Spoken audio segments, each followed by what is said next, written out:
Would you be willing to look at the CIA file on Jeffrey Epstein? If there is such a file, and if it has not already been turned over to the FBI will look at any new investigative leads. Have you made any progress on the pipe bomb investigation January 6th? And have you made any progress on the motive of the Las Vegas shooter? Tonight's hearing takes us into one of the most controversial and closely guarded topics in recent American history. The unresolved questions surrounding Jeffrey Epstein's trafficking network and the people who may have benefited from it. Representative Thomas Massie is about to question FBI Director Kash Patel in what many consider one of the boldest exchanges on Capitol Hill this year. For viewers who have followed this story for decades, this isn't about conspiracy. It's about accountability. It's about whether the same system that promises justice is willing to expose the truth when the names involved are powerful. Let's listen carefully to what unfolds and what remains unsaid. What we just witnessed was Congressman Massie laying a powerful foundation. He isn't presenting speculation. He's citing published materials that connect Epstein's activities to a potential web of intelligence links, elite meetings, and decades of overlooked red flags. When the name Acosta appears, the former U.S. attorney who once said Epstein belonged to intelligence, that line hits like a thunderclap. For many watching, it confirms what has long been whispered, that Epstein's power may not have come from wealth alone, but from who he was useful to. It's a chilling reminder of how institutions sometimes protect information instead of people. And right here in a public hearing, that shield is being gently but firmly tested. Gentleman, yes, back. Mr. Chairman, I have a unanimous consent request. Gentleman's recognized. So I've got 4 documents I'd like to introduce into the record. The first one is Jeffrey Epstein's 6 story played out for years in plain sight. And Acosta is quoted in here saying, "I was told Epstein belonged to intelligence and to leave it alone." The second document is entitled, "What Epstein's Bodyguard Warned About His CIA Connections." The third document is from Fox Digital. It's titled, "Epstein's Private Calendar Reveals Planned Meetings with Obama Admin Official CIA Chief." And the last document is Wall Street Journal article that highlights Ehud Barak's 36 meetings with Jeffrey Epstein. He was the former Prime Minister of Israel and head of military intelligence for Israel. It may have held that title when he met Epstein, and then yes. Without objection, the gentleman will hold. Here the temperature rises. Massie is no longer referencing articles. He's quoting from FBI-held files. The FD 302 interview reports that victims helped create. He reads out an extraordinary list. Financiers, a royal, a Hollywood producer, even a music executive. Each category represents influence, access, and immunity. For decades, the public has wondered how so many powerful figures could orbit a convicted offender without consequence. Massie's question to Patel, "Have you investigated them?" echoes that frustration. Patel stays within the institutional line. Previous administrations saw no basis for new charges. But to viewers familiar with long government hearings, it sounds like the same cycle: review, redact, repeat. The unease here isn't about politics. It's about trust. Without objection, the gentleman will hold for a second. The gentleman from Maryland is recognized. Thank you, Mr. Chairman. Just one UC request. This is Judge Engelmeyer's decision from August in U.S. versus Epstein, stating the government's 100,000 pages of Epstein files dwarfs the 70-odd pages of Epstein grand jury materials. Without objection, the gentleman from Kentucky is recognized for 5 minutes. Thank you, Mr. Chairman. Director Patel, I watched some of your Senate hearing yesterday when Senator Kennedy asked you, "You've seen most of the files. Who, if anyone, did Epstein traffic these women to besides himself?" You replied, according to the transcript, "There is no credible information that he trafficked them to anyone else." You also said somewhere in the hearing and here today that the problem is that the case files are constrained by limited search warrants from 2006 to 2007 and that the non-prosecution agreement hamstrung future investigations. Those constraints only apply to Southern District of Florida. They do not apply to Southern District of New York, the location of the 2019 sex trafficking indictment, which produced many things, including a series of FD 302 documents. According to victims, who cooperated with the FBI in that investigation.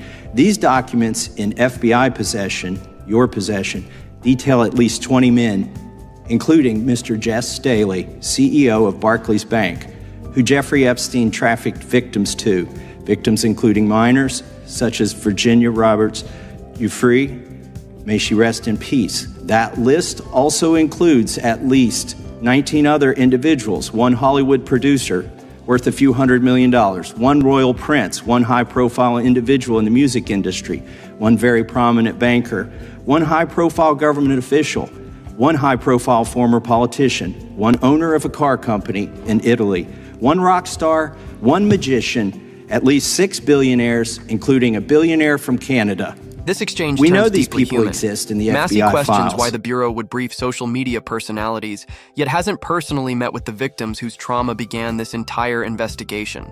It's a moment that pulls the issue out of the headlines and back into conscience. Then comes the mention of the CIA file, a subtle but heavy question. If another agency held relevant intelligence, would the FBI even be allowed to see it? Patel answers cautiously, emphasizing cooperation. Yet for many listeners, the phrase, "if such a file exists," sounds less like reassurance and more like avoidance. For those who have watched government hearings for years, this feels like a familiar fog, one agency pointing to another, and the truth caught somewhere in between. The files that you control, I don't know exactly who they are, but the FBI does. Have you launched any investigations into any of these people, and have you seen these 302 documents?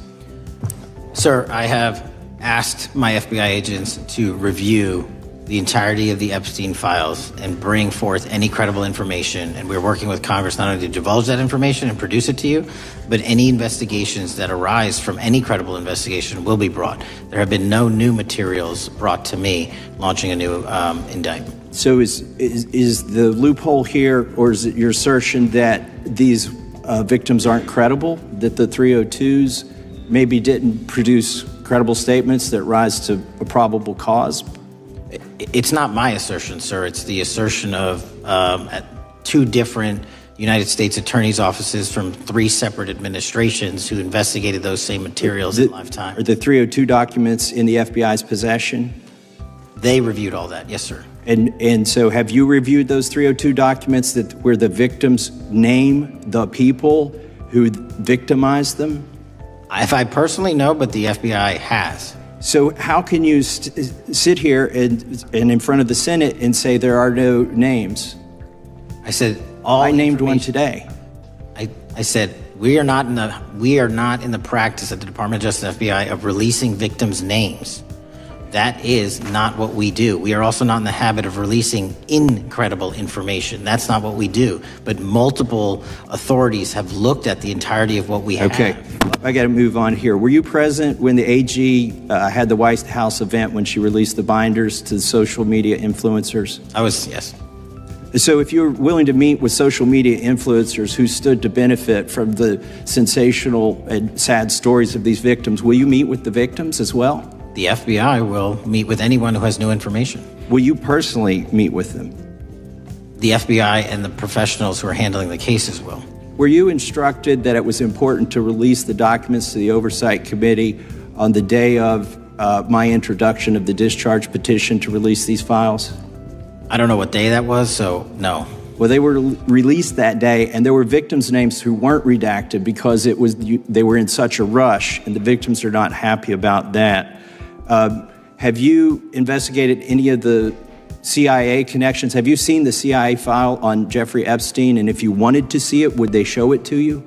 Well, I can speak for the FBI, and that's presuming there's a CIA case file. And I've reviewed everything that the interagency, not I, the FBI, that was provided to us. As the questioning winds down, the topic widens.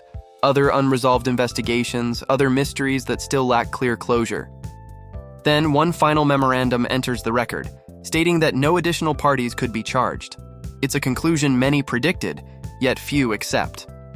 To the seasoned listener, that document sounds like a full stop placed where a comma should have been. There's evidence, but apparently not enough. This closing moment captures a larger frustration that transcends any single case. When justice involves the powerful, The threshold for credible information seems impossibly high. Would you be willing to look at the CIA file on Jeffrey Epstein? If there is such a file, and if it has not already been turned over to the FBI will look at any new investigative leads. Have you made any progress on the pipe bomb investigation January 6th? And have you made any progress on the motive of the Las Vegas shooter? As to the first, it's an ongoing investigation, and we have made progress. As to the second, sir, I'll have to get back to you. All right, thank you. I yield back. Mr. Chairman, I have a unanimous Gentleman consent yields back. request. Unanimous consent request from the gentleman from New York. I ask unanimous consent to introduce an unsigned memorandum from July 7, 2025 that says we did not uncover evidence that could predicate an investigation against uncharged third parties with the insignia of the Department of Justice and the FBI. Without objection. What we've heard tonight wasn't just another committee exchanges, it was a rare window into how information about one of the most disturbing criminal networks in modern history is still being handled behind layers of procedure. Whether one agrees with Representative Massie or Director Patel, the essential truth remains victims deserve full transparency, and the public deserves confidence that justice isn't conditional on status. If hearings like this continue, perhaps they'll bring daylight where secrecy once prevailed. Until then, many will keep asking the same question. Not out of anger, but out of the quiet persistence of citizens who still believe that truth should not depend on rank.